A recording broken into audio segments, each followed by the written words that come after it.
प्रारब्ध के सभी दर्शकों को नमस्कार। मेरा नाम है संदीप आर के सिंह और आज हमारे साथ हैं बाबा रामदास जी और पुष्कर अवस्थी जी। बाबा जी, बहुत बहुत स्वागत आपका। जय हो, जय श्री राम, जय जय जय श्री श्री राम। राम। पुष्कर अवस्थी सर, आपका भी बहुत बहुत स्वागत। नमस्कार जी। तो दर्शकों, आज का हमारा जो विषय है वो थोड़ा सा करंट हैपनिंग्स के अकॉर्डिंग ही है, पर उसमें हम थोड़ा इतिहास भी लेकर आएंगे और इतिहास हमारा है 2014 के बाद का। हुआ क्या कि मोदी जी के पदार्पण के बाद, प्रधानमंत्री बनने के बाद, उससे पहले क्या ना, हम लोग के मन में बहुत सारी भ्रांतियां थी। उस समय तो बड़ी मजबूत धारणाएं थी कि रवीश एक अच्छे पत्रकार हैं और रघुराम राजन एक ये बड़े वर्ल्ड बैंक के अधिकारी रहे और काफी बड़े अर्थशास्त्री रहे, आरबीआई गवर्नर थे। तो इस प्रकार की बड़ी सारी इमेज हम लोग के मन में बनाई गई। और बरखा दत्त वगैरह जो है, बहुत कमाल के पत्रकार हैं ये लोग। देश के बहुत बड़े इंटेलेक्चुअल्स हैं, बहुत सारे इंटेलेक्चुअल्स भी इसमें, कवि अशोक वाजपेयी जैसे, कि लगता था कि ये लोग, even then for that matter Shabana Azmi, Javed Akhtar और आमिर खान वगैरह, इन लोग का ये लगता था कि कोई पॉलिटिकल एंगल नहीं है। दे आर जस्ट, वो अपनी कला के क्षेत्र में माहिर इंसान है या अपने अपने क्षेत्र में माहिर हैं और बड़े चर्चित लोग हैं और अपनी कला से अपनी मेहनत से बड़े अ, उन स्थानों को उन्होंने प्राप्त किया है। सो मच सो दैट कि चंदा कोचर जो है हमें बताई जाती थी कि बहुत बड़ी बिजनेस वुमेन हैं और आईसीआईसी बैंक को हेड करती थी। और भी बहुत सारे बिजनेस में, विजय माल्या, क्या उनका फ्लैम्बॉयंट लाइफ था। पर लेकिन धीरे धीरे, और बहुत बड़े बिजनेसमैन भी थे विजय माल्या, वो किंगफिशर एयरलाइंस और तमाम सारे काम वो उन्होंने किए। F1 रेस इंट्रोड्यूस कर रहे थे। पर शनय शनय शनय शनय यह पता चलता चला गया कि यह सब विशुद्ध राजनीतिक लोग थे।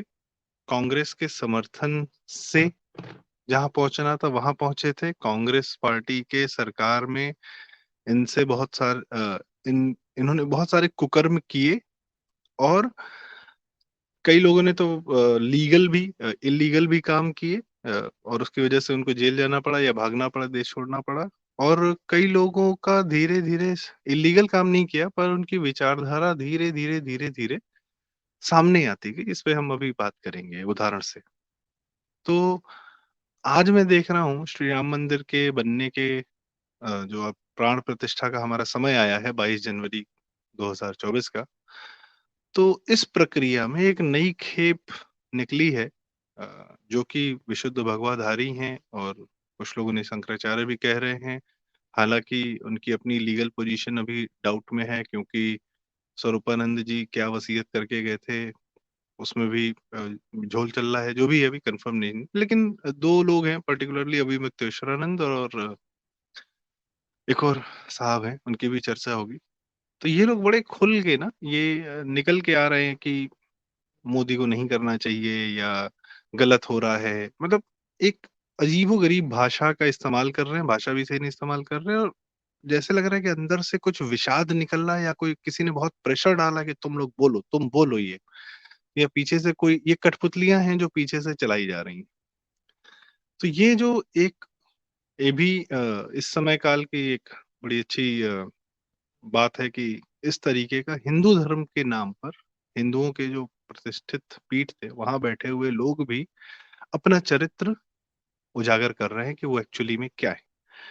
तो सबसे पहले मैं बाबा रामदास जी से बात करना चाहूंगा इस बारे में कि बाबा जी, क्योंकि आप स्वयं दीक्षित हैं, आपने वानप्रस्थ ले लिया है और आपने अपने कारणों से अपनी जीवन को देखते हुए लिया, तो आप इस बात को बेहतर भली भांति समझा पाएंगे हमें कि ये लोग जो हैं, जो आजकल इतनी बकवास कर रहे हैं, ये क्या वाकई में सन्यासी हैं या सिर्फ दिखावा कर रहे हैं? अरे यार संदीप भाई, आपने तो बहुत मतलब जो जंगल वाली मधुमक्खी का बड़का जो छत्ता होता है ना, उस पे पत्थर मार दिया आपने ये सवाल पूछ के। और इस पे तो आप मुझसे न बुलवाते तो बहुत बेहतर रहता, नहीं तो मैं तो अंदर से पहले ही भरा बैठा हूं। क्योंकि जब आप किसी चीज में घुस जाते हैं ना, तब आपको घुसने के बाद पता लगता है कि अंदर क्या कुछ चल रहा है।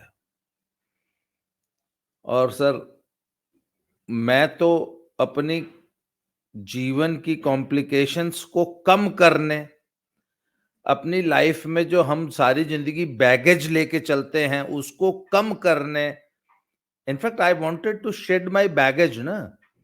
और मेरा तो एक प्रिंसिपल था कि मिनिमल लाइफस्टाइल, मतलब कम से कम में गुजारा करना,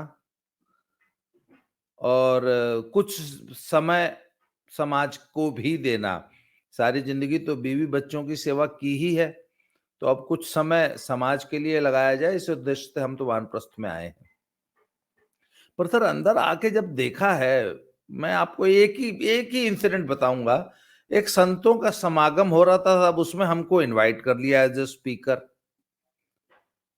तो संतों को जहां, सो कॉल्ड संतों को जहां ठहराया गया था, वहां हमको भी ठहरा दिया, उसी में एक बेड हमारा भी लग गया। तो साहब, जब संतों के साथ रहने का 3 दिन सानिध्य मिला, तो हुआ क्या कि सुबह जब फंक्शन था, तो उस दिन हम जो है वो सब तैयार होने लगे, और हमको बोले महाराज जी आप भी तैयार हो जाइए। तो मैंने कहा हम तो कल ही के तैयार बैठे। तो उन्होंने बोला अरे अरे, मैंने कहा हम हमेशा 24 घंटा तैयार रहता हूं। तो साहब, संतों का होने लगा श्रृंगार। तो 1 से 2-3 सेवक मिलके तो संत जी को कपड़ा पहरा रहे थे, और कपड़ा का चॉइस करने में आधा घंटा लगा था, क्या कपड़ा पहनेंगे गुरुजी। सूटकेस खुला, उसमें 20 जोड़ी था। उसके बाद जब कपड़ा 3 आदमी मिलकर संत जी को कपड़ा पहराए, उसके बाद टीका लगाने और जो साज श्रृंगार था,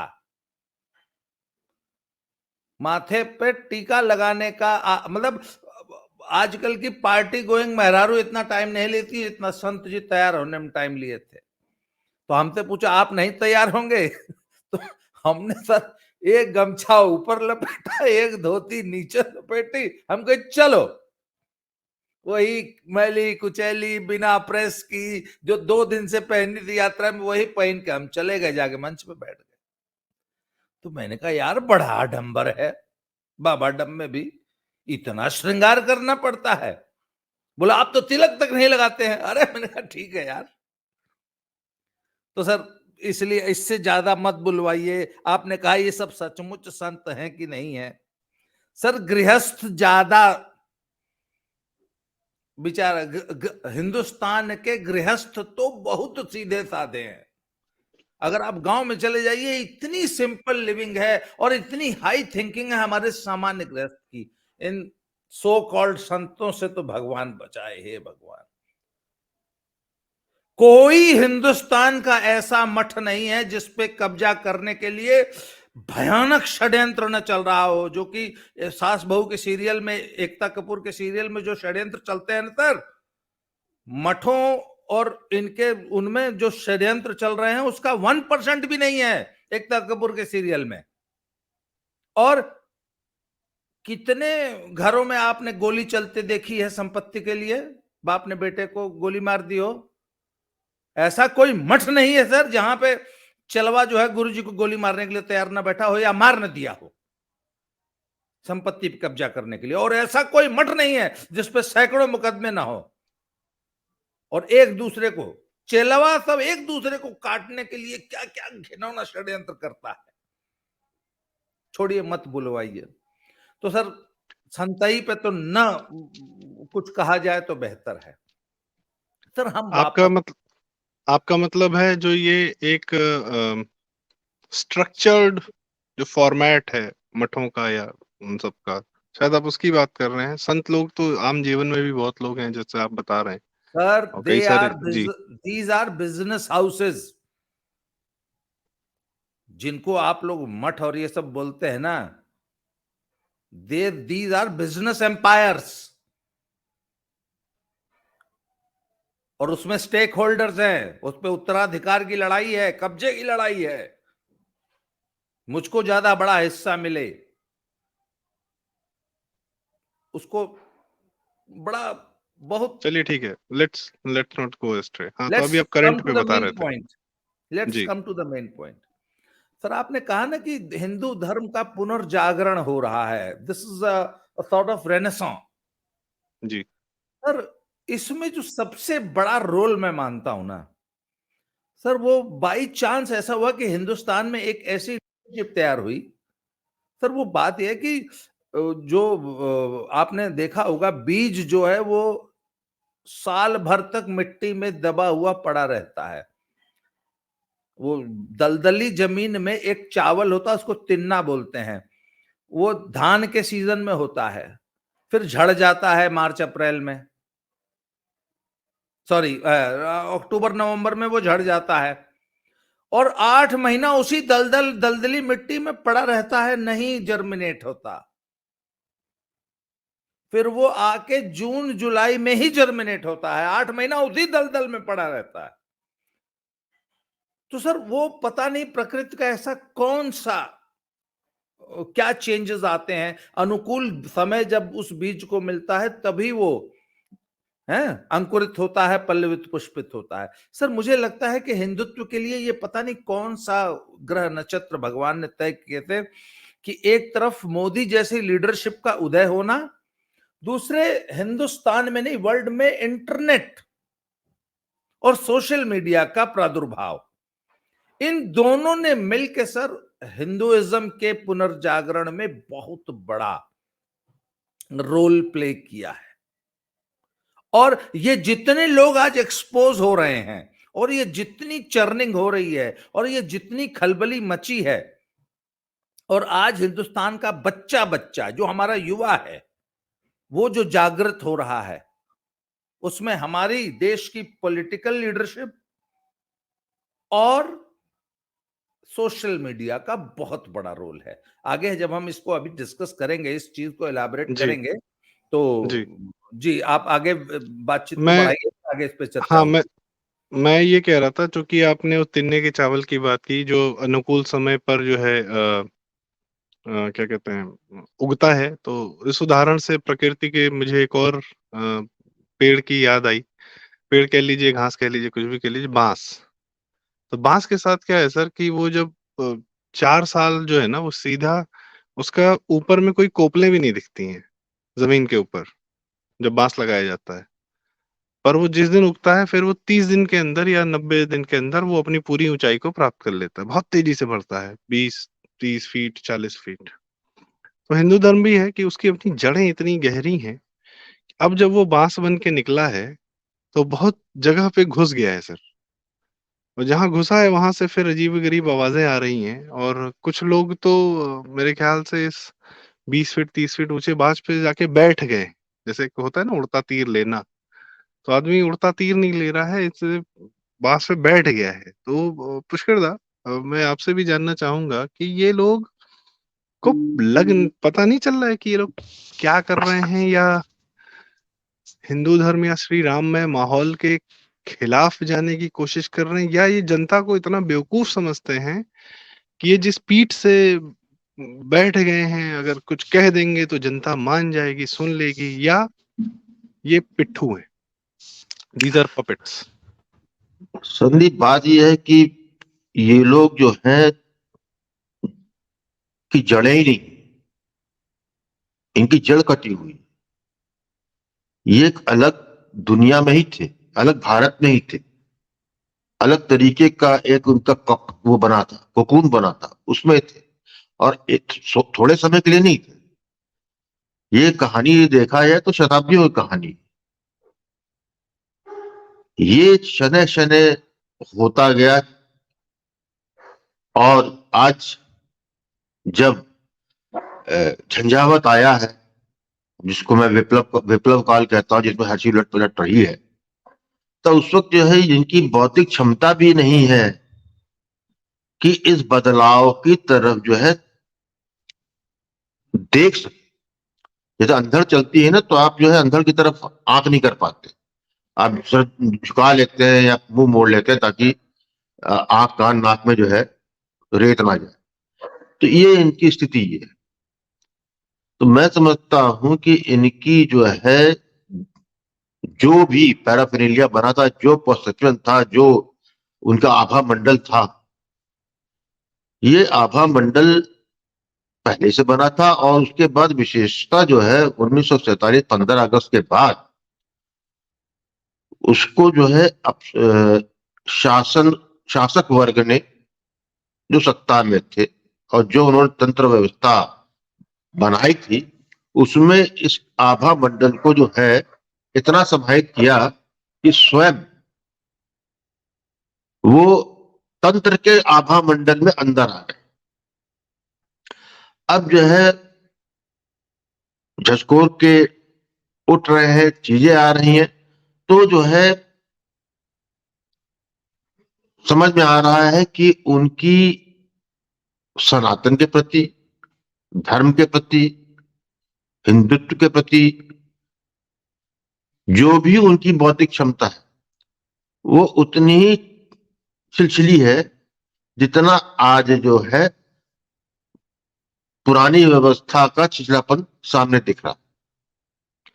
तो हम लोगों के यहाँ जो है ये हमेशा कहा गया है कि सनातन प्राकृतिक है, प्रकृति से है, और सृष्टि जब से है तो सृष्टि जब तक रहे है कि तब तक सनातन भी ही रहेगा। तो जब सनातन में जो है बराबर अपने कलेवर बदलता है, समयानुकूल जो है अपने बदलाव लाता है, और उसके बाद उसके जो है धार्मिक, सनातन के धार्मिक या आध्यात्मिक नेतृत्व सामने आता है, तो समय काल परिस्थिति के अनुसार जो है जनता और शासक तंत्र दोनों ही उससे जो है अपना सामंजस्य बैठाते हैं, और अब वो भी इसलिए कि अपने आप को इवॉल्व करने के लिए। भारत में भारतीय राजाओं ने, हिंदू राजाओं ने हमेशा ही जो है धर्माचार्यों, संतों, सबको जो है उनके सामने नतमस्तक हुए हैं, उनसे आशीर्वाद लिया है, उनसे ज्ञान प्राप्त किया है, उनसे शासन व्यवस्था चलाने में सुगमता लाने के लिए भी उनसे बराबर परामर्श किया है और उनको अपने यहाँ स्थान दिया। ये आदिकाल से। अब जो जिस विषय पे हम लोग अब आ रहे हैं, ये उस व्यवस्था जब आदि शंकराचार्य जी ने जब 4 मठों की व्यवस्था स्थापित की, और वो उस काल में की जब जो है सनातन एक झटका खा चुका था, सनातन में अपने कुछ ठहराव आया था, या जो है उसकी जो है जो उसकी श्रृंखला बढ़नी थी उसमें तोड़ाव आया था, बौद्ध आ चुका था, बौद्ध में धर्म के रूप में विस्तार पाया था, फिर वैष्णव और शैव का भी मामला चलने लगा था। तो जब इतना जब गड़बड़ हो गया, वो शताब्दी तक चला, फिर उस व्यवस्था को, सनातन को पुनर्स्थापित के लिए 4 मठों की व्यवस्था की,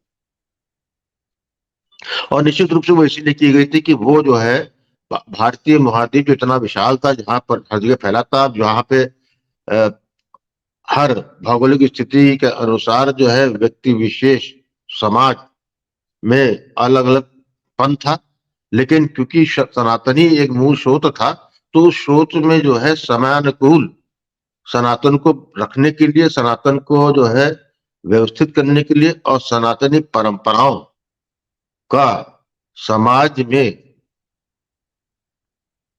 भरपूर योगदान के लिए वो उसको निमित्त किया गया।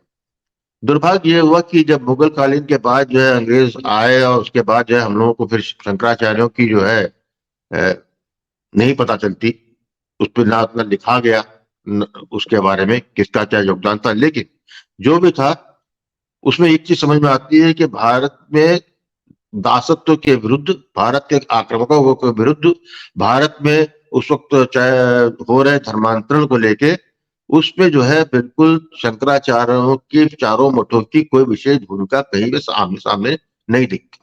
दुर्भाग्य भारत का यह रहा कि 15 अगस्त 1947 को जब अंग्रेज चले गए और अपने जो है काले अंग्रेज छोड़ गए यहाँ पे कांग्रेसियों को, नेहरू परिवार को, नेहरू को, इन्होंने इन शंकराचार्यों को जो है अपने अंदर आत्मसात किया। ये शंकराचार्य जिस तरीके से, बड़े तरीके से जो है घुल मिल गए तंत्र में, शासक की जो है जो भी प्रेशर था उसको उपयोग किया। और हम, क्योंकि भारत में जो हिंदू है वो भारत की जनता धर्मभीरू है, तो हमेशा हम जो है उस काल से लेकर हमेशा जो है शंकराचार्यों या मठ व्यवस्था में जो हो रहा है उसको लेकर कभी प्रश्न नहीं किया, ना ही उसको एक आलोचक की तरह देखा ही। हम लोगों ने हमेशा जो है सर झुका के श्रद्धा भाव से उनको नमन ही किया। ये जैसा अजीत इन्होंने बाबा रामदास ने कहा, बिल्कुल अच्छी बात थी कि वो एक परिवर्तन आया कि नरेंद्र मोदी ऐसा राजनीतिक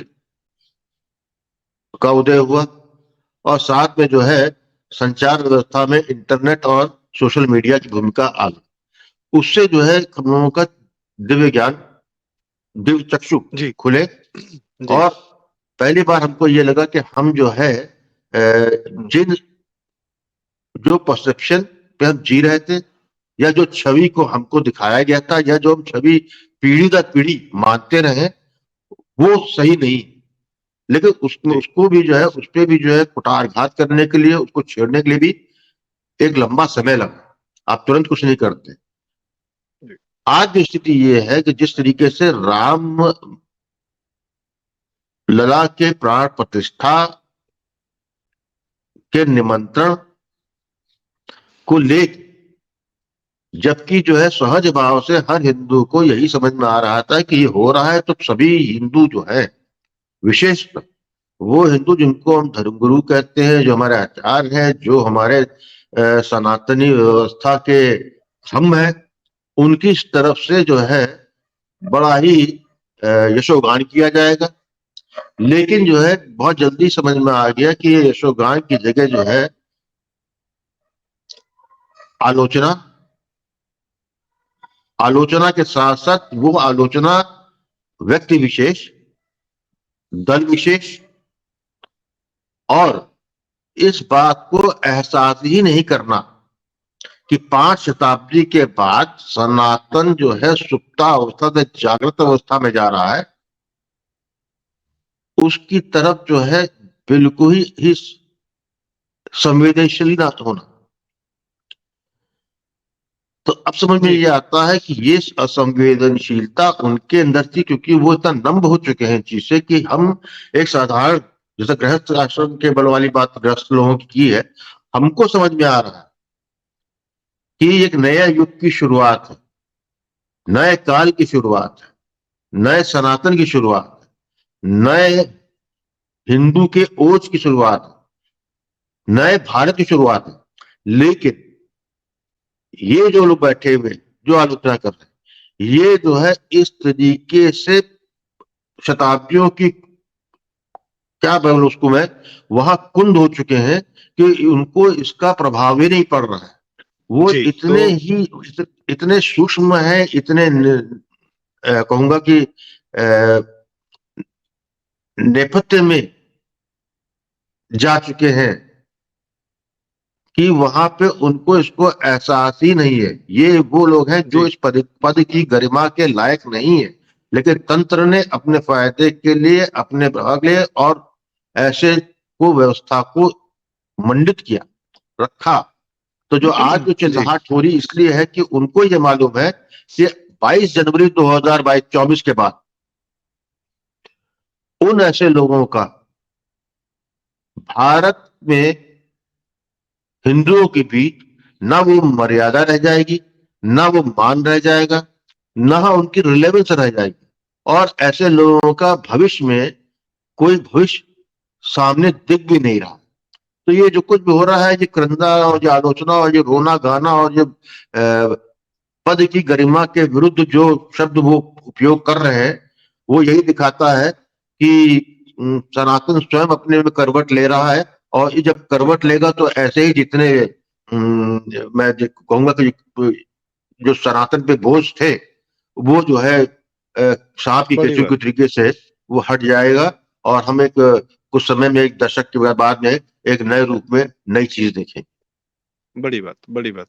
और मैं वापस से बाबा जी के पास आता हूँ, और मैं पुष्कर दा ने जो कहा कि ये लोग जड़ों से कटे हुए हैं, प्लस हिंदुत्व का जो एक नया सुषुप्तावस्था से जागृत अवस्था में जा रहा है। ऐसा लग रहा है जैसे ये जो हमारे मुक्तेश्वर जी और इस प्रकार के लोग हैं, ये पहाड़ की चोटी पर बैठे हुए थे, नीचे दबा के रखा हुआ था और अपना आश्रम बना के बैठा था, पर नीचे जो हिंदुत्व का तो लावा बह रहा है, वो जो लावा फूटने को तैयार है। तो ये तो एक ज्वालामुखी पे बैठे थे, पहाड़ पे नहीं बैठे थे, और ये अब ये फूटने जा रहा है। और इस लावे की बहाव में और गर्मी में, हिंदुत्व के इस बहाव में, गर्मी में, इस प्रकार के सब लोग फिल्टर हो जाएंगे, भस्म हो जाएंगे, जल जाएंगे या बह जाएंगे, जो भी हम लोग समझ लें इस बात को। पर आपसे ये जानना है सर कि ये जो हिंदुत्व का उबाल आ रहा है, एक इससे बहुत लोगों को बहुत तकलीफें हैं। मतलब मैं तो अभी हमने जैसे शुरू में कुछ नाम लिए कि रवीश वगैरह पत्रकारिता से और ब्यूरोक्रेसी से, भाजपा के अंदर बहुत लोग थे जिनको मोदी के आने से बहुत तकलीफ थी। तो ये तो हिंदुइज्म के अंदर के ये लोग हैं जिनको हिंदुत्व के इस उबाल से बहुत तकलीफ है। तो मैं ये देख रहा हूँ सर कि ये हिंदुत्व जो उबाल अपने अंदर ला रहा है, ये राम जन्मभूमि मंदिर आंदोलन के काल में भी ये स्वतः स्फूर्त था, बहुत लोगों ने किया और कुछ नेतृत्व हमारा निकला और जनता आ गई। और आज जैसे जो अक्षत निमंत्रण हो रहा है, ये जनता स्वयं कर रही है, गली गली, घर घर। कोई किसी ऑर्गेनाइजेशन का कार्यकर्ता नहीं बांट सकता, ये तो जनता स्वयं कर रही है। तो ये जनता ने ओन कर लिया है अब हिंदुत्व, या अपना हिंदू धर्म या अपने कल्चरल आइडेंटिटी या किसी भी प्रकार से जनता ने ओन कर लिया है। ये जनता में सर, ये जनता कहीं की बात सुनती नहीं, समझती नहीं। जनता ही बचा के रखा, समाज ने बचा के रखा। आप इसको कैसे देखते हैं बाबा जी कि हिंदू समाज ने स्वयं को बचा लिया समहाउ, और आज एक बहुत बड़ी लकीर खींच दी, और इसमें किसी मतलब कोई एक इंसान का वो नहीं है, और किसी एक समय काल की भी बात नहीं है। ये लगातार चलता रहा, संघर्ष सालों साल चलता रहा, और हर प्रकार से संघर्ष चला। जमीन पे लड़ाई लड़ी, हथियारों से लड़ाई लड़ी, कानूनी लड़ाई लड़ी, जहां शांत हो गए, बिना आज एक गोली चलाए श्री राम मंदिर भी बना लिया, टेक्निकली भी अपना काम बहुत सॉलिड कर लिया। तो ये हिंदू समाज स्वयं में बहुत जागृत है क्या, बहुत इवॉल्व चीज है क्या बाबा जी? संदीप भाई, वो सुंदर वन में एक कोई वृक्ष बताते हैं, शायद बड़ है, वो मैंने सुना है कि सैकड़ों एकड़ में फैला हुआ है। इतना बड़ा वृक्ष है कि पूरा जंगल जो है, इनफैक्ट वो एक वृक्ष है। आपने भी सुना होगा उसके बारे में। और बहुत सारे वैज्ञानिकों ने कोशिश करके उसका जो मूल तना था उसको खोजने की कोशिश की है। वो एक वृक्ष ही पूरा जंगल बन चुका है। तो उसके सर्वाइवल का और उसकी वृद्धि का जो कारण रहा है वो ये है कि जो वो बनियान ट्री, जो बड़ के पेड़ की जो जटाएं नहीं नीचे आती हैं, वो जमीन में चली जाती हैं और वहां से वो जड़ बना लेती हैं, वहीं से वो अपना खाद्य पानी ऊर्जा लेने लगती हैं, और फिर मूल तने के साथ साथ पैरेलल तने बनते जाते हैं। और वहां जैसे जैसे पेड़ बड़ा होगा तो उसकी न्यूट्रिशनल जरूरतें बढ़ती हैं। जब न्यूट्रिशनल जरूरतें बढ़ती हैं तो वो अपनी नई जड़ें बनाता रहता है। फिर वो नई जड़ें जो है वो धीरे धीरे तनों में तना बन जाती हैं, तो एक पूरा जंगल खड़ा हो गया एक पेड़ का। तो same, I think same thing happens with Hinduism. Hinduism की सबसे बड़ी ताकत जो है वो ये है कि हम नई जड़ें बनाते हैं, हम नए तने बनाते हैं, और हम हर सीजन में खुद को इवॉल्व करते हैं, रिन्यू करते हैं।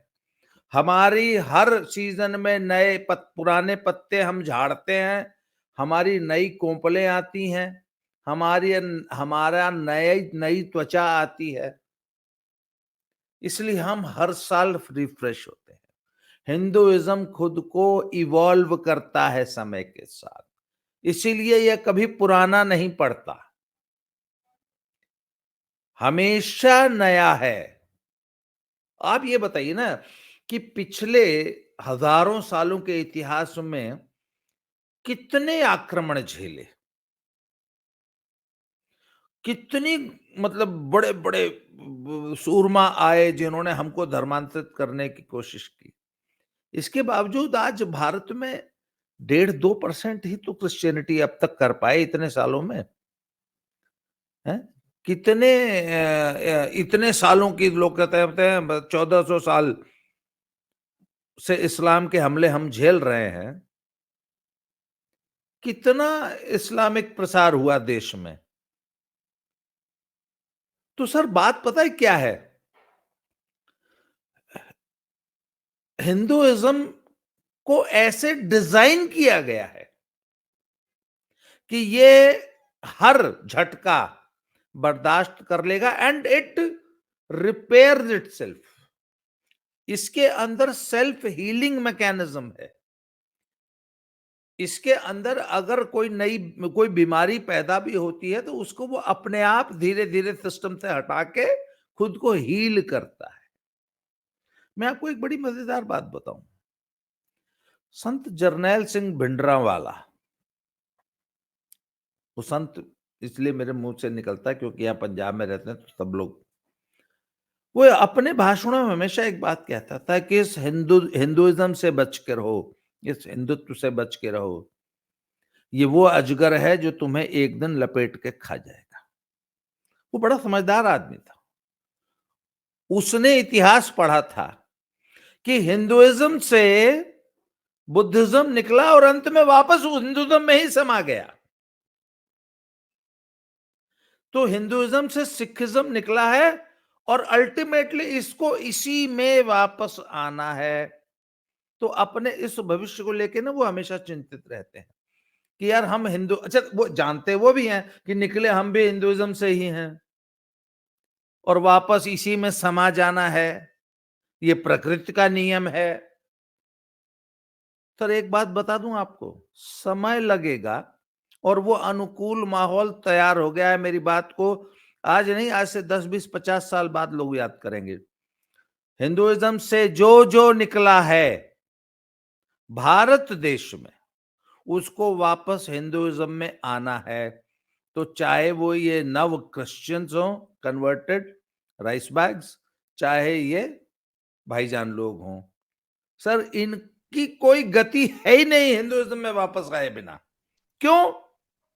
क्योंकि सर हिंदुइज्म ऐसे डिजाइंड है कि ये अपने से निकली हुई शाखाओं को वापस अपने में समेट लेता है। सर इस पूरी प्रक्रिया में जो एकमात्र अड़चन थी वो ये जन्मना जातिगत श्रेष्ठतावादी और शुद्धतावादी हैं। सर राम की जो फिलॉसफी है ना, राम की फिलॉसफी में नथिंग इज जन्मना जातिगत श्रेष्ठतावाद। उनके लिए तो भील, उनके लिए वानर, उनके लिए वनवासी, उनके लिए माता शबरी है, उनके लिए केवट, उनके लिए तो सब बराबर हैं। वो सबको साथ लेके असुर, चलते हैं। राक्षस जाति, विभीषण। हाँ, तो सर उनके लिए तो कुछ भी अस्पृश्य है ही नहीं। वो तो सबको अपने में समाहित, राम का व्यक्तित्व ही है कि वो सबको अपने में मिला लेता है। सर इससे ये जो शुद्धतावादी और श्रेष्ठतावादी है ना, जन्मना, सर देखिए ये बात करते हैं वर्ण व्यवस्था की पर फॉलो करते हैं जाति व्यवस्था। मेरा आग्रह है कि नहीं, कर्मणा ब्राह्मण होना चाहिए। जैसे जैसे शंकराचार्य की नियुक्ति किसकी होती है, तो मैंने कहा ये जो जन्मना वाली जो शर्त है ना, इसको हटाओ, ये कर्मणा होना चाहिए। कर्मणा का सबसे बड़ा उदाहरण आज श्री रामभद्राचार्य जी हैं। बाबा रामदेव हैं जी। है? तो हमारा आग्रह क्या है कि नहीं, ये जन्मना ब्राह्मण होना की जो शर्त है ना, इसको हटाओ, कर्मणा ब्राह्मण होना चाहिए। शूद्र का बच्चा भी अगर वेद पढ़ा है, अगर वो भी वाग्मी है, वो भी जितेंद्रिय है, तो उसे भी शंकराचार्य होने का अवसर मिलना चाहिए। उसे भी किसी मंदिर में पुजारी पुरोहित होने का अवसर मिलना चाहिए। हम वर्ण होता भी व्यवस्था है। में बिलीव करते हैं, मैं कि हम्म, ये जो है ना, ये जाति व्यवस्था में बिलीव करते हैं। इनसे पूछा गया कि क्या शूद्र को ब्राह्मण के साथ भोजन करना चाहिए, इन्होंने पता नहीं कौन कौन सी थ्योरी निकाल दी कि नहीं नहीं ये होता है वो होता है, पता नहीं दुनिया भर का कौन सा इलेक्ट्रिक कंडक्टिविटी हो जाती है, रेडिएशन हो जाता है, फलाना हो जाता है, ये हो जाता है, इसलिए ब्राह्मण को ब्राह्मण के साथ भोजन करना चाहिए, शूद्र को शूद्र के साथ करना चाहिए। हमने कहा शूद्र वो रहा कहां जब उसने वेद पाठ शुरू कर दिया? क्यों? वो चारों वेद वेदांग उपनिषद और धर्म ग्रंथ का ज्ञाता हो गया, तो वो शूद्र रह कहां से गया? सर क्या ये बाबा, ये जो जिसने ये बात कही, क्या ये लोग स्वयं कभी विदेश नहीं गए, या विदेशी इनके आश्रम में नहीं आए? सर इनके खाए पिए इन होंगे ना कुछ। विदेशी कौन सी जात है? सर इनका तो अगर पोल पट्टी अगर जिस दिन खुलेगी ना, चलिए इनके जब उस पे अलग सच्चे चर्चा होगी। चिट्ठे खुलेंगे ना, तो सर लोगों का मत संडे नहीं। खुलवाइए मुझे, मेरा मुंह मत खुलवाइए। ठीक है, हम्म। ठीक है, ठीक है सर, है अच्छी बात है। जी। यहाँ और ऑन कैमरा में कुछ बोल दूंगा तो अभी बवाल हो जाएगा। सर कहने का नहीं नहीं मतलब सर। है इनका जो शुद्धतावाद है और इनका हम्म। जन्मना जातिगत ये ब- श्रेष्ठतावाद खतरे में है। सर ये बहाना है। इन सर लोगों ने नहीं कुछ चीजें नहीं, पकड़ रख। जो राम जो जो ये राम लहर है ना, हम्म। सर जो राम राज्य आ रहा है, ये हम्म। इस देश से जातिवाद को खत्म करेगा और इस देश ये सही से, बात। पर हमें हमें वर्ण व्यवस्था की जरूरत है, जातिवाद की जरूरत नहीं है। हमें जातिवाद के नाम पे अस्पृश्यता नहीं चाहिए। हम्म, वर्ण अच्छा व्यवस्था भी एक साइंस। मैं एक जी। लाइन, आखिरी लाइन बोल के, जी। सर एक बात बताइए, लोग हमेशा कहते हैं "हे, आरक्षण आरक्षण आरक्षण", तो मैं उनसे एक बात कहता हूं, क्यों बेटा, मात्र 70 साल में पेट भर गया ना, अब तुमको बराबरी चाहने लगी कि नहीं आरक्षण व्यवस्था गलत है? तुम जो शताब्दियों से इसी आरक्षण व्यवस्था का लाभ उठा रहे हो ना, अब 70 साल तक उनको मिल गया तो तुमको नानी याद आ गई, पहली बात। दूसरी बात, मैंने कहा एक बात बताइए, इस धरती, मैं एक तर्क देता हूं, इस धरती का सबसे कीमती संसाधन क्या है? नौकरी नहीं है, सरकारी नौकरी नहीं है, इस धरती का सबसे कीमती संसाधन है भूमि, जमीन। राजा जमीन से होता है, जिस राजा के पास जमीन नहीं है वो काहे का राजा? तो मैंने कहा तुमको जो जमीन मिली तुम्हारे बाप दादा से, वो किस मेरिट पे मिली? सिर्फ इसलिए ना कि वो तुम्हारे पहले दादा की थी, फिर तुम्हारे बाप की हुई, अब तुम्हारी हुई, कल को तुम्हारे लौंडे की हो जाएगी। किस मेरिट पे तुमको ये जमीन मिलती है? तुम इस जमीन के मालिक हो। उन दलितों के पास क्या है? अगर वो भी कहें कि है धरती, इस राष्ट्र के हर संसाधन पर डिस्ट्रीब्यूशन मेरिट से होगा, है मंजूर? सरकारी नौकरी तो मात्र इस देश में 3% है ना। तुम तो पूरी पूरे देश की धरती पर तुम लोग कब्जा करके बैठे हो। वो छोड़ोगे? उसको, वो आरक्षण छोड़ोगे? तो सर देखिए, राम राज्य में बहुत सी चीजें, it is going to disrupt so many things in life, I am telling you. सबसे पहले इनका जो जन्मना हक है ना, और खुद को श्रेष्ठ समझने वाला, सिर्फ इसलिए क्योंकि मेरे बाप का नाम पांडे था इसलिए मैं भी पांडे हूं, मैं तुमसे श्रेष्ठ हूं क्योंकि तुम एक यादव हो, या तुम एक पासवान हो, या तुम एक राम हो, हैं, या तुम एक कोयरी हो, तुम एक तेली हो, हैं, कि मोदी विग्रह को हाथ लगाएंगे तो मैं ताली बजाऊंगा, ये क्या था? मतलब मोदी अगर विग्रह को हाथ लगा देंगे तो तुमको क्या तकलीफ है? वो तो अपने पूरे इतिहास से आ रहे हैं ना मोदी, सिर्फ आज के प्रधानमंत्री होने के कारण नहीं आ रहे हैं वो, और उनका ऑर्गेनाइजेशन अपने पूरे इतिहास के साथ में उसके अपने बहुत स्ट्रांग रीजंस हैं जो भी होने जा रहा है। तो मैं दादाजी पुष्कर दादा से वापस मुखातिब होना चाहूंगा और उनसे पूछना चाहूंगा कि दादा, जो बाबा जी ने बात की कि जाति व्यवस्था खत्म हो जाएगी, और ये हो भी गई है काफी हद तक। हम आम जिंदगी में, जैसे प्राइवेट लाइफ में, या जो लोग अपना प्रॉपर सरकारी नौकरियों में ये व्यवस्था जो है, और इसके अंदर जो है सरकारी नौकरियों के अंदर प्रमोशन को लेके और इस तरीके के ना वो दिखते हैं बहुत ज्यादा, उन लोगों में बातचीत होती रहती है सरकारी अधिकारियों के साथ।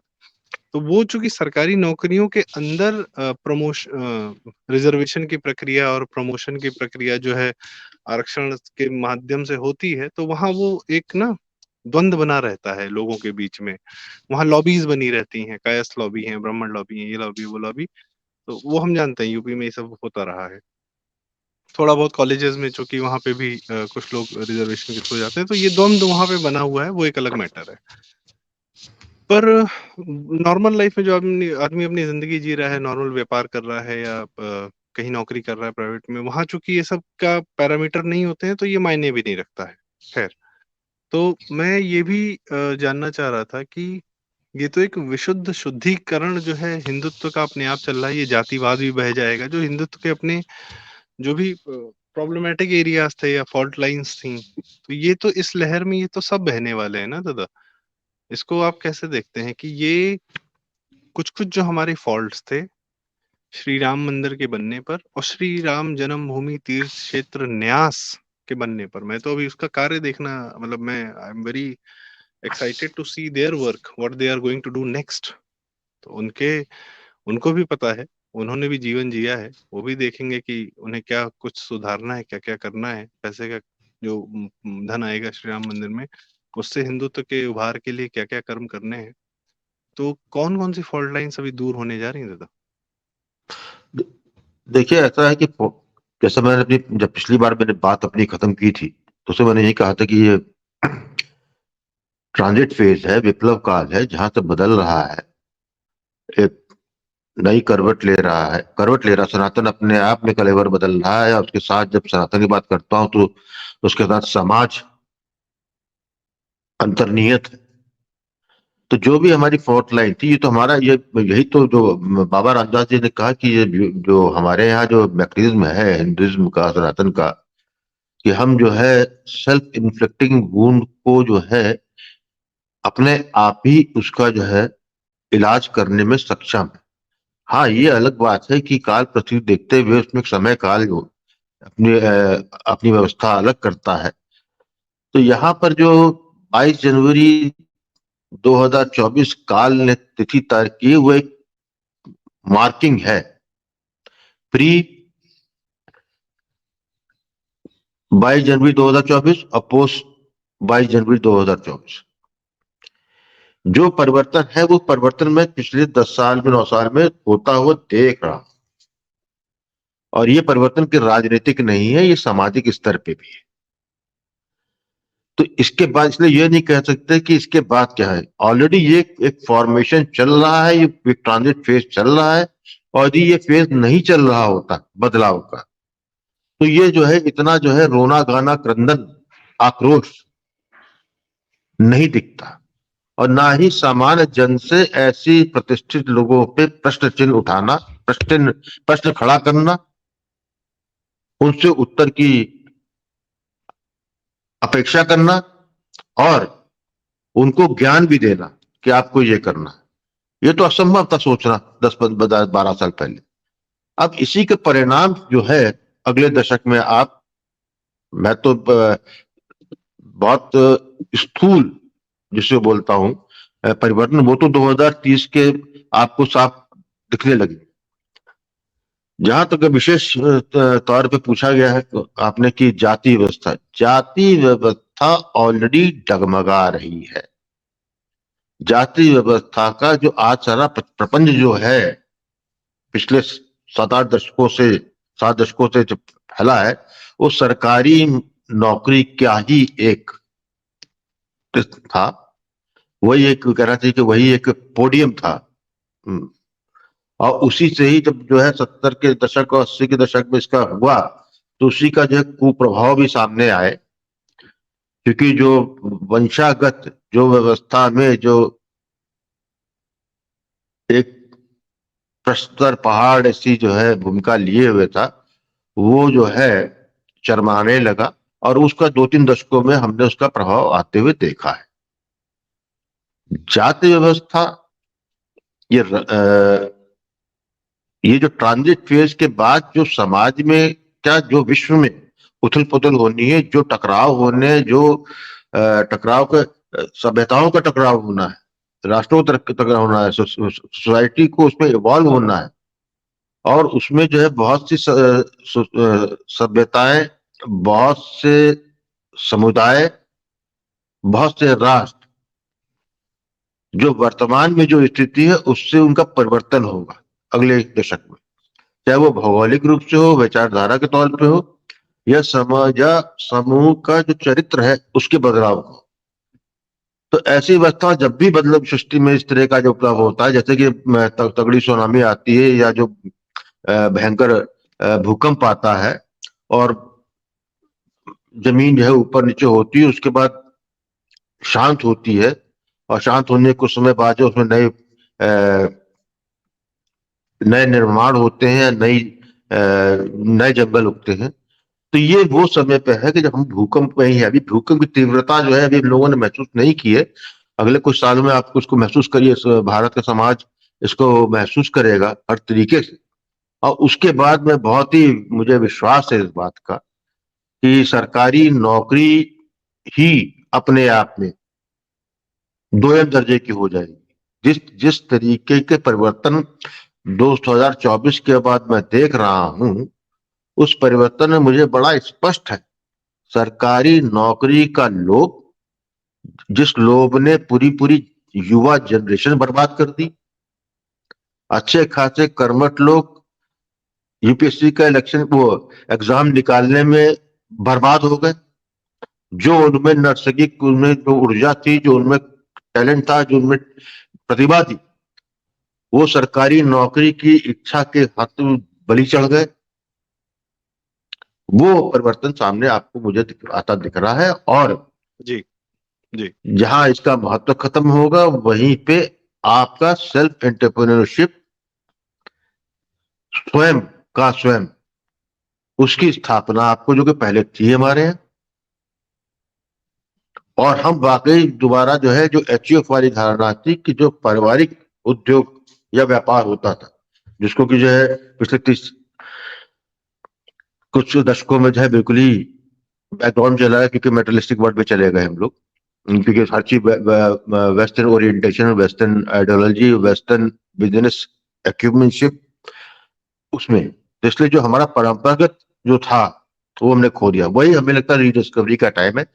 समय अनुसार कुछ परिवर्तन के साथ आएगा, लेकिन मैं निश्चित रूप से बड़ा आश्वस्त हूं कि ये जो चर्निंग चल रही है, ये जो एक ट्रांजिट फेज है 8-10 साल का, इसके बाद जो है भारत, भारत का सनातन और भारत का समाज, तीनों ही अपनी अपनी जो है फॉल्ट लाइन को रिपेयर करके आगे बढ़ने और सशक्त होने और नए रूप में आने के लिए सामने आपको दिखेगा। चलिए, बहुत बड़ी बात कही आपने कि वी आर रेडी टू, मतलब हम करेक्शन तो कर ही रहे हैं, पर हम बहुत सारी चीजों को में अब बढ़ने भी वाले हैं, और ये भी समय देखने वाला होगा।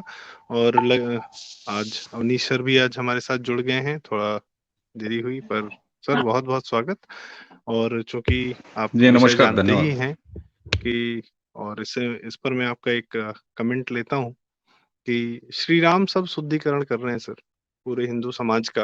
और ये राममय माहौल अपने आप में बहुत कुछ, जैसे एक बायोकेमिकल रिएक्शन होता है, केमिकल रिएक्शन होता है, तो बहुत सारे जो अवयव होते हैं, जैसे एक होता है कि पानी में इलेक्ट्रोलाइसिस प्रोसेस किया जाए, तो पानी में बहुत सारी ऐसी चीजें होती हैं जो घुली हुई रहती हैं, पता नहीं चलती, लेकिन वो क्या है, उस इलेक्ट्रोलाइसिस प्रोसेस के थ्रू प्रेसिपिटेट हो जाती हैं, सेटल कर जाती हैं। तो ये प्रक्रिया भी, और पानी का शुद्धिकरण हो जाता है, क्योंकि मैं कार्य वही करता हूँ, तो थोड़ा सा ये उदाहरण देना उचित लगा मुझे। और इलेक्ट्रोलाइसिस मतलब हम पानी में बिजली की जी। तरंगें प्रोवाइड करते हैं एनोड कैथोड के माध्यम से। हम्म। तो ये जो हिंदुत्व की बिजली, जो बिजली का झटका दे रहा है सबको, कांग्रेसियों को हो, चाहे कुछ हमारे अभी मुक्तेश्वरानंद जी लोग नाम के या चरित्र के बहुत सारे लोग हैं, भगवा ओढ़े हुए हैं, यही हिंदुत्व है जो योगी जी के भगवा को सर आंखों पे बिठाता है, और यही हिंदुत्व है जो अभी मुक्तेश्वर जी भी भगवा उड़े हैं, लेकिन उनमें फ़िल्टर कर लेता है कि ये किस प्रकार के लोग हैं यार। तो अभी बाबा रामदास भी कह रहे थे कि कर्म से हम जानेंगे ना कि कौन क्या कर रहा है, क्या नहीं कर रहा है। तो आपसे मैं जानना चाहूँगा सर कि किस प्रकार का शुद्धिकरण आप हिंदू समाज में देख रहे हैं राममय माहौल के कारण? बिल्कुल ठीक बात है। देखिए ऐसा है ना, मैं बहुत छोटी सी एक टिप्पणी करके पुष्कर दा को मैं बहुत ध्यान से सुन रहा था, बड़ा आनंद आ रहा था उनको सुनते हुए। संदीप जी, सनातन अब्राहमिक धर्म नहीं है। हम किसी किताब से नहीं चलते, न चल सकेंगे, न चल पाएंगे। हम किसी फतवा से गवर्न नहीं होंगे, न हुए। हम किसी 4 आयतों से चलने वाले नहीं हैं। किसी व्यक्ति के बताए हुए और उसके द्वारा तय किए गए मापक के अनुसार सनातन नहीं जिएगा। यही फर्क है क्रिश्चियनिटी में से, इस्लाम से, सनातन का। बाकी जितने भी मत हैं, मतांतर हैं, उन सबसे यही बेसिक अंतर है। तो कुल मिला के जब आज भगवान श्री राम की भक्ति भाव में डूबा हुआ है पूरा सनातन, तो इसी के साथ साथ एक फिल्टर और लगा है कि देखो भैया, सनातन किसी फतवे से नहीं चलेगा। सनातन किसी मठ में बैठे हुए 5 स्टार सुविधा भोग रहे और सनातन और हिंदुओं से दूर ऐसे किसी पाखंडी शुद्धतावाद और उसके नियम से नहीं चलेगा।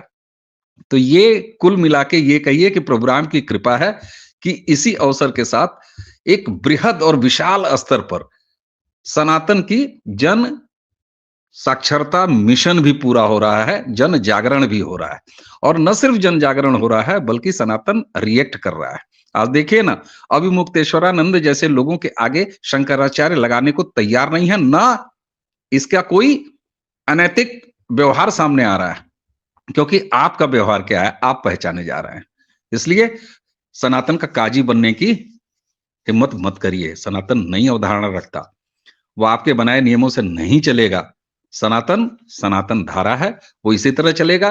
तो कुल मिला के ये प्रभु राम और उसके करोड़ों करोड़ों अनन्य भक्त सनातनियों के बीच में किसी का स्थान नहीं है। ये सीधा कनेक्ट है और उसमें कोई सरकार माध्यम बन सकती है तो बन रही है, कोई संस्था माध्यम बन सकती है तो बन रही है। मैं तो कहूंगा सुप्रीम कोर्ट भी माध्यम बनी तभी तो राम मंदिर बन रहा है। इसलिए हे सो कॉल्ड गुरुओं, सनातन के भक्तों और उसके आराध्य के बीच में मत आइए, आपका कोई स्थान नहीं है, क्योंकि सनातन अब्राहमिक रिलीजन नहीं है। बहुत बड़ी बात, और ये प्रयास भी किया गया कि किसी प्रकार से, और इसीलिए शायद किसी के हाथ भी नहीं आया, क्योंकि जैसा बताया गया था कि बरगद की इतनी जड़ें थी, वो निकलती चली गई, वो बनती चली गई। और जैसे अभी कुछ दिन पहले लक्षद्वीप और मालदीव की बात हो रही थी, लक्षद्वीप का 1000 साल पहले का इतिहास है कि वो बौद्ध, जो कि सम्राट अशोक ने भेजा था, और उसके बाद वहां पे बौद्ध जनता हो गई। और अफगानिस्तान का भी हाल था, वो भी बौद्ध हो गए थे। तो सनातन छोड़ा तो फिर अंततः इस्लाम की गोद में गिरे। तो आज 97% और अफगानिस्तान सबको पता है कि क्या है, और लक्षद्वीप ऑफ कोर्स 97% मुसलमान है। तो ये जो सनातन से डोर जो अपनी तोड़ेगा, ये कहाँ जाके गिरेगा? किसी न किसी अब्राहमिक की गोद में ही जाके गिरता है। आजकल खालिस्तानी भी वही कर रहे हैं, वो भी जो है वीजा के चक्कर में क्रिश्चियनिटी अडॉप्ट कर ले रहे हैं, मतलब ओढ़ ले रहे हैं। खैर, इन विच वेज, तो मेरे ख्याल से बड़ी बृहद और बहुत सारे विषयों को हमने छुआ, जाना, समझा। मेरा भी जानकारी में इजाफा हुआ, और मैं सबका ही धन्यवाद करता हूँ। उनीश सर आपका भी, पुष्कर सर, बाबर जी, और दर्शकों। ये जो राममय माहौल है ना, इसमें अक्सर कहा जा रहा है कि हर दिन इस पर बात क्यों हो रही है या इसी, लेकिन ये इतना जरूरी है, यही सनातन है कि हम कितने एंगल्स पर बात कर सकते हैं, कितने फिल्टर लगा सकते हैं, हमें एग्जैक्टली क्या चाहिए वो समझने का प्रयास हम खुद कर रहे हैं। ऐसा नहीं कि हम आपको जानकारी दे रहे हैं, आपको ज्ञान दे रहे हैं, हम खुद भी समझने का प्रयास कर रहे हैं। सनातन सीकर मोड में रहता है, सीखने की प्रक्रिया में सदैव रत रहता है। कोई एक फाइनल वर्डिक्ट नहीं देता कि बस यही सच है और इसके आगे नहीं है। हम स्वयं भी सनातनी हैं, तो हम स्वयं सीखने का, जानने का, अपने आप को बेहतर करने का इस समय काल में प्रयास कर रहे हैं, और यही मूड है, तो यही सही। तो थैंक यू एवरीवन, और उम्मीद है कि ये वीडियो आपको पसंद आया हो। कृपया लाइक करें, चैनल सब्सक्राइब करें, शेयर करें दोस्तों, मित्रों, यारों के साथ, परिवार के साथ। हो सके तो अपने टीवी पे लगा के देखिए। और बहुत बहुत धन्यवाद सभी को। Thank you so much. नमस्कार। धन्यवाद।